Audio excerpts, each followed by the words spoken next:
A system attains equilibrium under a specific set of conditions and remains in the same state of equilibrium so long as these conditions are maintained constant.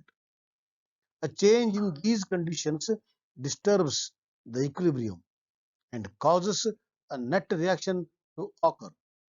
This reaction helps the system to attain the equilibrium again, although the new state of equilibrium is different from the earlier one. Good morning and good day, my dear students. I welcome for the today's session. I think what we are going to discuss today, you might have understood from the caption what I told just a few seconds back. Before you go for the declaration of the topic, let us go through this slide. This is equilibrium to re-equilibrium. It was in equilibrium, it is in equilibrium. A small disturbance, it will reset and comes for the once again equilibrium. Now here, in this reaction condition, reactants and the products are in equilibrium. Okay, just for the sake of understanding, I have taken this one. Don't be don't count the number of molecules here. Okay, right, just for understanding purpose, right? So it is in the 3:1 ratio. By chance, if yellow molecules are removed from left hand side, that is from the reactant side, what happens? Some green molecules will turn into yellow and try to back to 3:1 ratio. So due to the removal of these two yellow molecules from the reactant side, green molecules will convert into yellow molecules and once again they reset. So this process will be on. Here you see, he is balancing. Okay, sometimes weight is more this side or this side, but he has to balance. Okay, that is called balancing the seesaw. Now these two persons came for the what to play. They sat here, but this was very heavy. Then what he thinks, oh, I should bring one more so that it is equivalent weight, then we will be in the equilibrium. Okay, so that is the idea. So that means from equilibrium to re-equilibrium, from equilibrium to once again equilibrium. This is famously called as what? Le Chatelier's principle. Okay, or Le Chatelier's principle. This principle tells about what?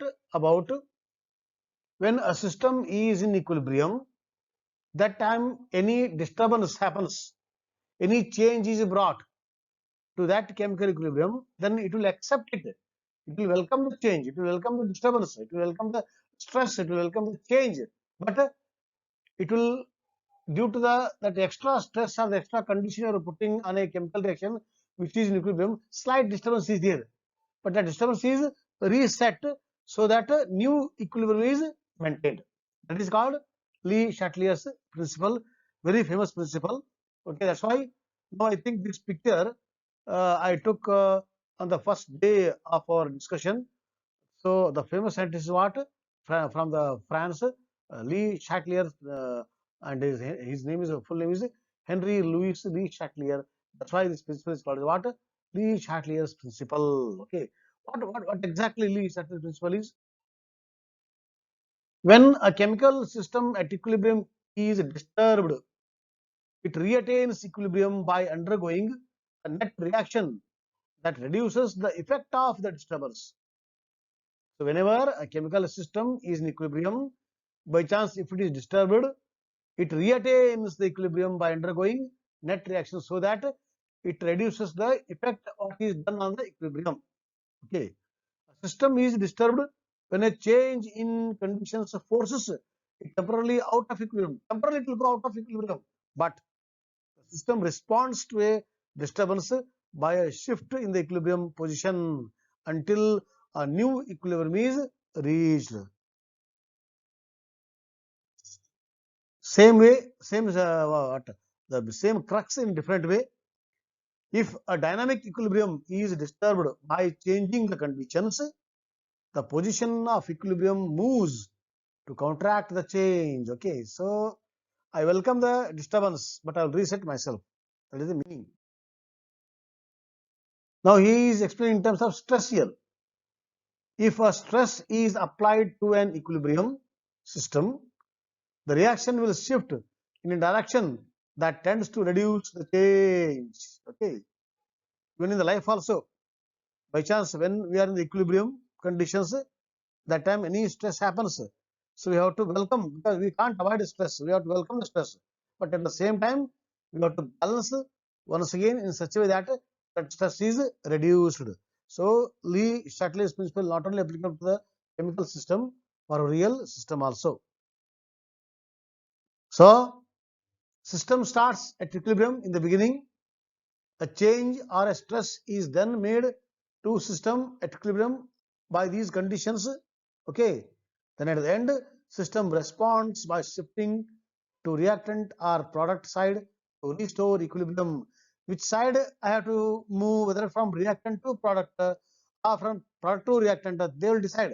So on which side disturbance is there, so it will counteract so that disturbance is maintained. So these are the three steps that happens in the Le-Chatelier's principle. So what is the conclusion? Conclusion is Le-Chatelier's principle means, only in one phrase, moving from stress to equilibrium, or moving from stress to re-stress to regain. Okay, right. Here weight on this side RHS is more.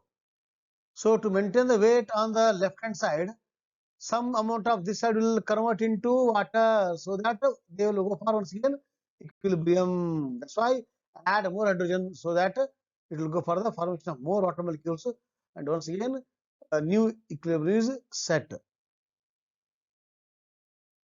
This is small caption I have given you just to go through.